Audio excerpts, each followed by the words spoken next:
Assalamualaikum Bu Nelly. Waalaikumsalam Bu Mus. Apa kabar hari ini? Alhamdulillah sehat. Bu Mus, apa kabarnya? Luar biasa, alhamdulillah saya juga sehat hari ini. Jadi hari ini Bu Nelly ingin meng-coaching Ibu Alita. Ya. Di sini saya akan melakukan pengamatan atau supervisi kondisi Ibu dalam melakukan coaching ya Bu. Supervisi ini sangat penting dalam membantu kegiatan kita atau mengembang kegiatan kita. Jadi di sini saya akan membantu Ibu mengembang coaching. Kompetensi coaching itu ada 3. Pertama, mengembangkan kompetensi coaching itu kita ketahui dulu kesadaran penuh, mendengar aktif, dan mengajukan pertanyaan yang berbobot. Nah, dari 3 kompetensi ini kira-kira apa yang ingin Ibu kembangkan? Yang ingin saya kembangkan mungkin nanti ketiga-tiganya ya Bu Mus ya. Yang pertama, mendengarkan aktif, memberikan pertanyaan berbobot. Baik Bu, berarti Ibu mengembangkan ketiga kompetensi ini, yang aktif, pertanyaan yang bobot, dan kesadaran penuh ketika Ibu Alita nanti yang Ibu coaching. Menurut Ibu, apa indikator dari kompetensi yang ingin Ibu kembangkan? Indikator yang ingin saya kembangkan mungkin nanti adalah mengangkat permasalahan yang ada pada si coaching nanti. Baik Bu, sebelum kita melakukan coaching, saya akan menyampaikan penilaian Ibu nanti yang saya nilai. Pertama, kompetensi coaching itu ada 3 seperti yang saya lakukan tadi. Nah, di sini Ibu akan memfokuskan ketiga kompetensi tersebut sesuai dengan ada rasa agar mampu mengajukan pertanyaan yang berbobot.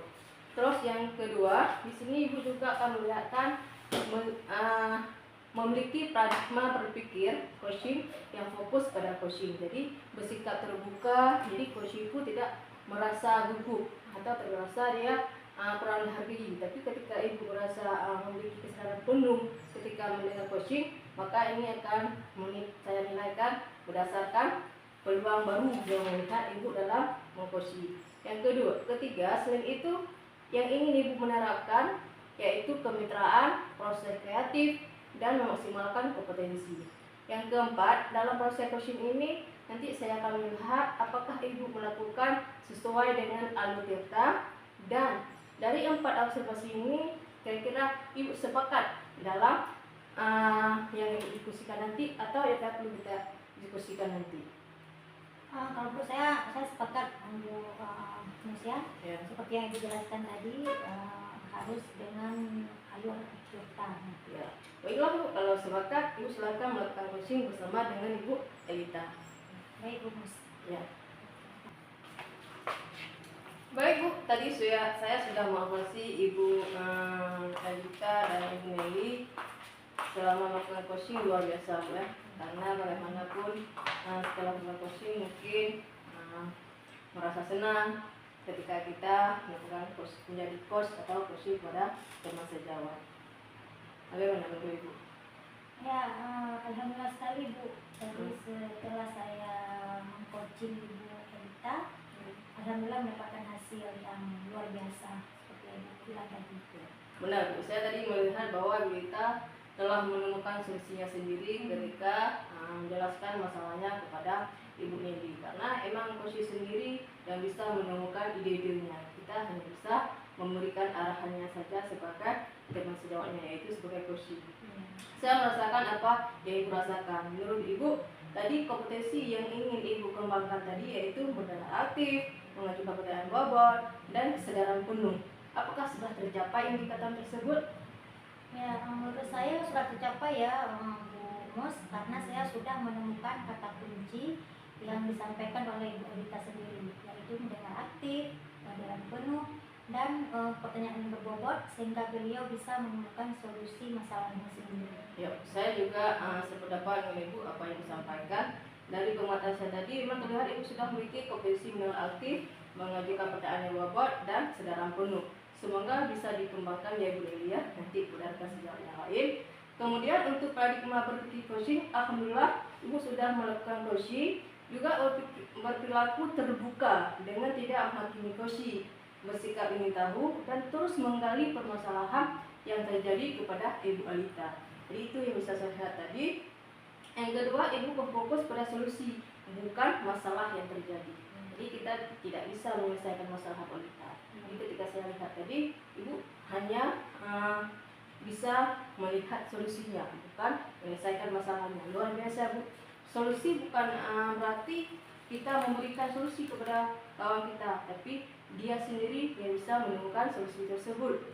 Sedangkan prinsip coaching, ibu sudah menempatkan coachingnya sebagai mitra. Ibu Elita tidak bisa bercita dengan nyaman jika ibu tidak bisa menempatkan ibu Elita sebagai mitra. Tetapi di sini tadi ibu bisa menempatkan itu. Jadi kemitraan terjadi ibu dengan ibu Elita sehingga ibu Elita ini bisa mengungkapkannya kepada ibu, yaitu kedua, ibu juga menggunakan alutsista. Menurut ibu, apakah ibu sudah menerapkan alutsista secara lengkap? Ya, menurut saya tadi dari percakapan tadi yang kami lakukan, saya merasa sudah menerapkan alur Tirta ya Bu, yaitu dengan menetapkan tujuan, identifikasi masalah dan aksi serta tanggung jawab. Ya, saya juga bersependapat dengan ibu. Jadi ketika saya melihat seperti ibu sampaikan tadi, nah dari observasi ini dapat disimpulkan bahwa ibu telah memiliki kompetensi coaching yang sangat baik, itu menurut saya. Nah, dengan kompetensi coaching ini, apa rencana ibu yang akan ibu lakukan selanjutnya? Kalau menurut saya akan membagikan praktik baik ya yang sudah saya lakukan ini bersama rekan sejawat agar mereka juga memiliki kompetensi coaching ya. Selain itu saya akan membantu rekan guru dan siswa baik ketika menghadapi masalah masalah ataupun ketika ingin mengembangkan kompetensinya melalui coaching ini. Luar biasa Bu ya. Jadi kemampuan ini kita bisa memang sebaiknya ya kita tularkan kepada rekan sejawat kita dan kepada peserta didik kita. Jadi agar tidak pengaruhnya lebih besar lagi. Jadi kemampuan ibu ini tidak hanya bermanfaat bagi ibu sendiri, tetapi juga kepada orang lain ketika ibu ingin bekerja sama atau memberikan alutsista ini atau coaching kepada rekan sejawat ibu. Ya, saya harap dari observasi ini saya bisa lakukan dan dapat motivasi untuk saya dan terus mengembangkan kemampuan coaching dengan baik dan berlatih. Ya, baik Ibu, terima kasih banyak atas pengalamannya tadi. Ya, sama-sama Bu. Semoga bermanfaat untuk ibu dan untuk saya. Ya. Terima kasih Bu. Assalamualaikum warahmatullahi wabarakatuh. Waalaikumsalam warahmatullahi wabarakatuh.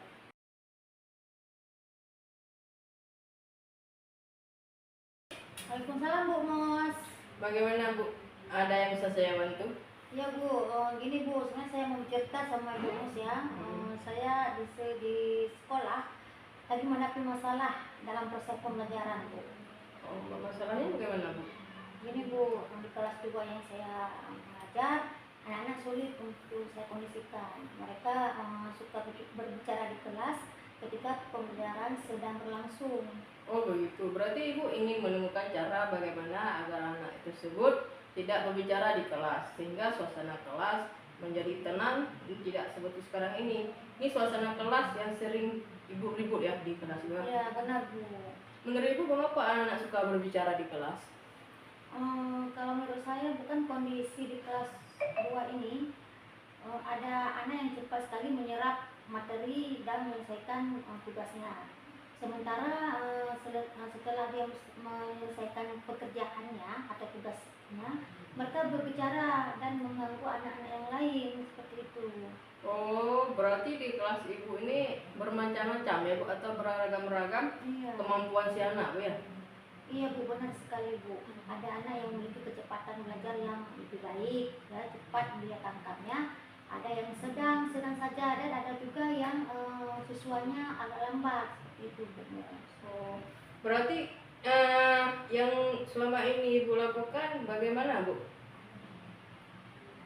Sebenarnya gini Bu, saya sudah melakukan bermacam-macam cara ya. Melakukan ice breaking Bu agar anak-anak tidak bosan.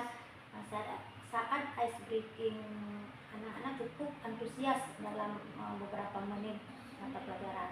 Setelah ice breaking mereka tenang sesaat mendengarkan materi. Kemudian tetapi setelah itu mereka ribut kembali Bu. Oh, ketika ibu melakukan ice breaking, mereka antusias belajar atau aktif belajar, bukan? Nah, tapi ketika tidak melakukan ice breaking, mereka ribut seperti kembali. Kira-kira ada ide lain nggak agar anak tersebut mengerjakan tugas dan tidak mengganggu anak yang lain, Bu? Ya, ide sih ada Bu ya, tentang anak yang memiliki kecepatan belajar lebih atau cepat. Mungkin saya nanti bisa memberikan soal yang lebih menantang untuk mereka. Ide seperti itu Bu. Maksudnya soal yang lebih menantang bagaimana, Bu? Soal yang menantang maksudnya gini Bu, soal dengan tingkat kesulitan yang lebih tinggi, seperti itu. Jumlah soalnya sama dengan anak-anak yang lain. Cuman jika soal yang saya berikan 10 buah untuk anak lain, berarti saya juga akan memberikan soal 10 buah untuk anak dengan kecepatan belajar tinggi ini. Kemudian tapi hanya tingkat kesulitannya yang berbeda. Oh, baik Bu. Mereka berarti Ibu membuat soalnya berbeda-beda, tapi tergantung kemampuan mereka, Bu ya. Benar sekali Bu. Menurut saya hal ini mungkin akan membuat siswa lebih tenang dalam proses pembelajaran. Berarti Ibu di sini menerapkan pembelajaran berdiferensiasi, Bu. Selain itu ada hal lain yang bisa Ibu terapkan di kelas? Mungkin begini Bu, ketika Ibu menyebutkan kata berdiferensiasi, saya jadi teringat bahwa saya bisa melakukan proses pembelajaran dengan mempertimbangkan gaya belajar peserta didik ya. Dengan artian saya menyesuaikan proses pembelajaran dengan gaya belajar peserta didik masing-masing di kelas 2 seperti itu. Wah, menarik sekali Bu ide Ibu dalam menerapkan proses pembelajaran. Bagaimana rencana Ibu untuk menyampaikan pembelajaran dengan gaya belajar siswa tersebut? Mungkin saya nanti akan melakukan pemetaan gaya belajar siswa ya, terlebih dahulu dengan memberikan kuesioner gaya belajar siswa. Setelah itu saya akan mengetahui gaya atau tingkat belajar setiap siswa, apakah gaya belajar auditori, visual ataupun kinestetik. Selanjutnya mungkin saya akan merancang pembelajaran dengan menyusun RPP berdasarkan gaya belajar mereka masing-masing. Ya, mantap sekali Bu idenya atau rencananya. Kira-kira Bu, bagaimana proses pembelajarannya yang akan Ibu rencanakan nanti? Menurut saya nanti mungkin rencana saya dalam proses pembelajaran saya akan bernyanyi yang dikaitkan dengan materi bersama. Ya, karena Anak-anak. SD Bu ya. Iya, karena anak SD Bu ya, untuk menyesuaikan gaya belajar auditori. Untuk anak visual saya akan memutar video pembelajaran Bu. Ya. Sedangkan untuk anak dengan gaya belajar kinestetik saya akan melakukan games dalam pembelajaran, bisa dengan model talking stick, snowball, throwing, make a match atau model games pembelajaran lainnya seperti itu Bu. Ya. Mantap sekali Bu rencananya. Kira-kira kalau pembelajaran seperti itu Ibu terapkan di kelas 2, apakah anak-anak akan berbicara yang tadi bisa dikondisikan kelas menjadi tidak kondisif dan tidak nyaman untuk proses pembelajaran? Kalau menurut saya mungkin anak-anak tidak akan berbicara lagi Bu ya. Saya yakin keadaan kelas akan kondusif dan anak-anak bisa belajar dengan lebih baik karena kebutuhan belajar siswa sudah terpenuhi seperti itu Bu. Kebutuhan belajar terkait kesiapan belajarnya maupun profil belajar, yaitu dengan gaya belajar mereka masing-masing. Alhamdulillah Bu, kalau begitu. Kira-kira apa saja yang Ibu butuhkan dalam melaksanakan pembelajaran tersebut atau rencana ini Bu? Ya mungkin kalau untuk perlengkapannya seperti mungkin yang saya butuhkan laptop ya, dan infocus. Itu sudah jelas Bu kalau yang sudah tersedia ya Bu. Saya juga akan meminta bantuan dari wali kelas yaitu Bu Mursyida untuk membawa saya ketika melakukan pemetaan dan meminta beliau melakukan observasi. Kemudian proses pembelajaran yang saya lakukan dengan begitu saya juga bisa berefleksi apa yang perlu saya perbaiki lagi dan apa yang perlu saya kembangkan lagi proses pembelajarannya ini. Baik Bu, kira-kira kapan yang rencana ini Ibu lakukan? Insya Allah mungkin lusa Bu ya, saya melakukan pemetaan gaya belajar terlebih dahulu. Kemudian saya akan merancang RPP untuk proses pembelajarannya. Saya akan berdiskusi dengan Bu Mursyida terlebih dahulu. Insya Allah dalam minggu depan semoga semua bisa terlaksana dengan baik. Saya yakin Bu Nelly bisa melaksanakan dengan baik karena Ibu yakin ya akan melakukan permasalahan tersebut. Terlebih lagi ibu tidak ragu untuk bertanya, ada berkolaborasi dengan rekan sejawat. Iya Bu, terima kasih banyak Bu Musliati ya.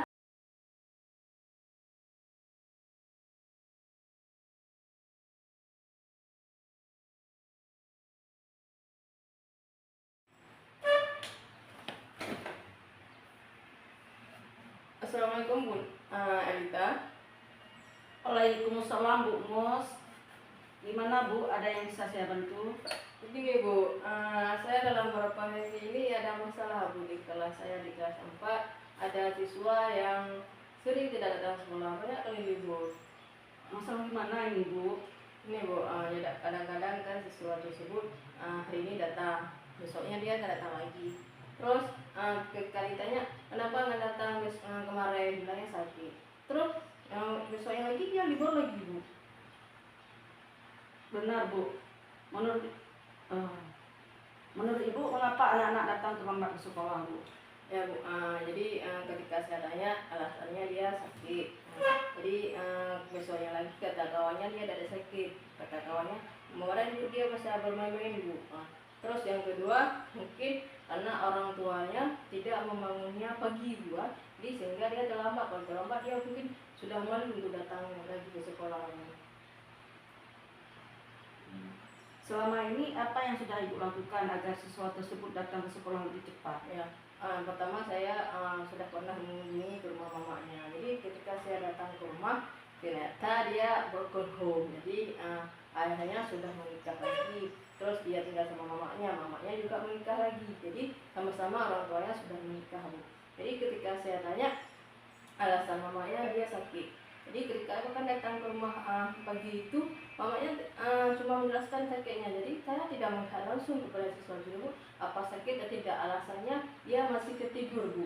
Jadi saya tidak bisa berkompromi atau berdiskusi lama dengan ibunya. Jadi saya kurang tahu lebih jelas apa yang penyebab anak tersebut banyak libur sekolah Bu. Ada nggak ide lain agar anak tersebut rajin ke sekolah Bu? Ya pertama mungkin saya akan mencari idenya. Pertama saya akan membuat pemberitahuan dulu, bukan surat pemanggilan orang tuanya untuk datang ke sekolah. Itu tidak mungkin setiap hari saya menjumpai mamanya atau orang tuanya ke rumah. Jadi ketika saya sudah membuat suratnya, kalau orang tuanya juga tidak datang, baru ide kedua saya akan menjumpai langsung kepada orang tuanya, menanyakan kenapa anak tersebut tidak datang sekolah. Yang ketiga, saya akan memberikan motivasi kepada siswa tersebut agar dia aktif bersekolah, tidak lagi banyak libur. Apalagi kan sekarang udah kelas 4 Bu. Jadi sayang kalau dia banyak libur sekolah 2 tahun lagi sudah tamat SD. Wah, menarik sekali ide yang Ibu lakukan untuk mengenangani anak yang bermasalah tersebut. Kira-kira kedepannya apa solusi yang Ibu lakukan? Ya Bu, jadi solusinya saya akan menjumpai dulu karena kita kan punya atasan kan. Saya menceritakan dulu terang kepada ibu kepala sekolah. Jadi ketika berdiskusi nanti bagaimana tanggapan sekolah atas masalah saya. Tapi baru saya berkompromi dengan orang yang lain karena di sini saya bukan tempat tinggalnya Bu. Mungkin yang lebih mengetahui tentang sana tersebut guru-guru yang dekat di sini Bu. Setelah saya berkompromi dengan dewan guru, dengan Kepsek, baru saya ambil tindakan untuk menyelesaikan masalah yang terjadi pada siswa saya tersebut Bu. Bagus sekali Bu rencananya. Kira-kira kapan rencana Ibu ingin membuat rencana ini Bu? Ya mungkin lusa ya, hari Senin, karena ini hari Jumat. Mungkin hari Senin saya akan langsung berdiskusi dengan Kepsek. Setelah berdiskusi dengan Kepsek dan guru, saya langsung akan membuat surat pemanggilan orang tuanya. Jika orang tuanya datang, baik ayahnya, istrinya, maupun ibunya, baru saya ambil tindakannya Bu. Karena dengan diskusi langsung dengan orang tuanya, kita tahu sama-sama solusinya. Apakah mungkin ada siswa Bu di tempat ini kan tidak banyak uang jajan Bu, ada yang dikasih 3.000, sedangkan anak kok pulangnya udah telat Bu. Mungkin itu juga ada permasalahan ketika saya menanyakan siswa yang lain kenapa mereka sering libur. Bahkan saya sering Bu mengasih jajan ke anak tersebut walaupun tidak banyak ya, 5.000 agar dia tidak banyak libur. Setelah itu saya memberi motivasinya, saya membeli kaos kaki dan membeli pensil atau membeli buku agar dia rajin ke sekolah Bu. Alhamdulillah Bu, mantap sekali rencananya. Kira-kira ibu akan selalu melakukannya agar anak selalu datang ke sekolah tepat waktu Bu ya. Ya, Bisa Bu. Setelah itu apalagi yang akan Ibu butuhkan agar anak tersebut sering ke sekolah agar tidak bolos lagi? yang pertama metodenya Bu, metode saya mengajar itu adalah langkah-langkah yang saya lakukan supaya anak tersebut senang dengan saya dan dia punya keinginan untuk pergi sekolah. Saya melakukan SBK, melakukan pelajaran berdependensi dan menghibur mereka. Terus sekarang ini ada kelima Bu, saya akan membuat panen karya dengan mereka walaupun bahan tersebut nanti saya yang beli karena di sini siswa saya penghasilan orang tuanya kurang Bu, karena mereka orang tuanya rata-rata pergi ke laut Bu. Jadi kalau ada rezeki ada uang mereka, kalau nggak ada kan seperti itu sedikit jajan mereka yaitu 2.000 atau 3.000. Jadi nanti ketika saya membuat P5 panen karya atau produk, mereka sensitif sekolah merasa senang dengan kegiatan itu. Mungkinlah trik-trik yang saya lakukan supaya siswa ini tidak banyak libur Bu. Saya yakin Ibu bisa melakukannya karena Ibu selalu berkolaborasi dengan teman Ibu dalam mengajak anak-anak agar termotivasi ke sekolah Bu. Baik Bu, terima kasih Bu atas diskusi kita hari ini. Sama-sama Bu.